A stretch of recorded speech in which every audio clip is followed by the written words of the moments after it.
Tangshala haktor bebaksake na hastrebo palaizaka muslim bosuni kurbani Eid rajakor agulini gedumia mojido phungni damchara namaz pori jakha aro namaz porika Maulana Abdul Rahman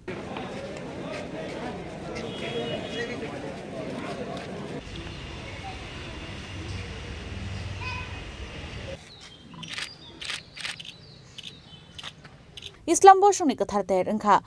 Idul Zuha eba kurbani Eid Tangshala hastre genangino palaizaka Islami dharmoni lokorokni kurbani Eid Ashalo hastin joto mosjidono namaz pori mani khanawai mankha Sirani shimi kotor phai namaz pori laimao manjakha Rajakor agulini gedumia mosjido ba phungni damchar tampruo pori jakha namaz aro namaz pori khanaraka Maulana Abdul Rahman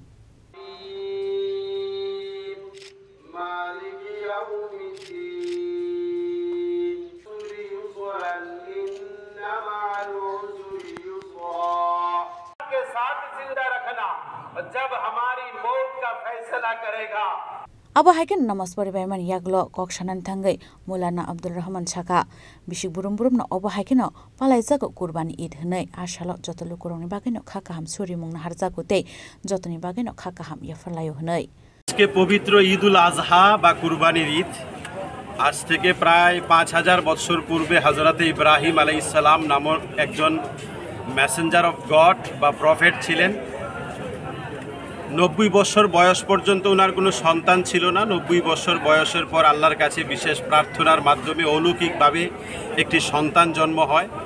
যার নাম রাখা হয় ইসমাইল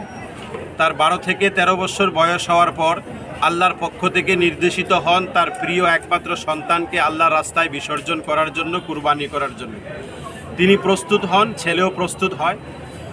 আর Saudi আরবের মক্কার মিনার ময়দানে ছেলেকে কুরবানি করার জন্য নিয়ে যান এবং ছুরি চালান কিন্তু ছুরি চলে না কার্যকরী হয় না আল্লাহর পক্ষ থেকে ঘোষণা হয় ইব্রাহিম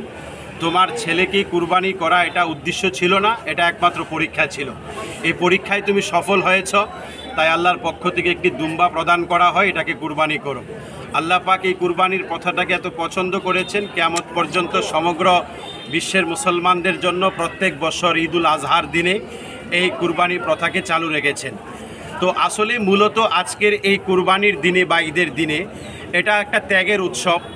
এই উৎসবের দিনে মূলত ঈমানওয়ালা মুসলমানরা নিজের প্রিয় বস্তু অর্থাৎ কোনো একটা পশুকে আল্লাহর রাস্তায় কুরবানি করে নিজের মনের ভিতরে যত খারাপ কার্যকলাপের আনসোশাল কার্যকলাপের মন মানসিকতা আছে এগুলাকে স্যাক্রিফাইস করার উৎসর্গ করার কুরবানি করাই হলো মূলত উদ্দেশ্য এই উদ্দেশ্যকে কেন্দ্র করে যখন একটা মানুষ কুরবানি করবে মূলত একটা সৎ আদর্শ মানুষ হওয়ার এর একটা প্র্যাকটিস বা অনুশীলন এবং এই কুরবানির উদ্দেশ্য শুধুমাত্র মাংস খাওয়া নয় এই কারণে কেউ যদি মাংস খাওয়ার উদ্দেশ্যে কুরবানি করে তাহলে ধর্মীয় মতে তার কুরবানি আদায় হবে না বিশুদ্ধ হবে না এই কারণেই কুরবানি করার পর কুরবানিকৃত পশুর মাংস 3 ভাগে ভাগ করতে হয় এক ভাগ গরিব অসহায়দের এক ভাগ আত্মীয় স্বজনদের এক ভাগ নিজেদের জন্য তাই এই কুরবানির ঈদের মধ্যেও একটা মানবিক দিক লুকিয়ে রয়েছে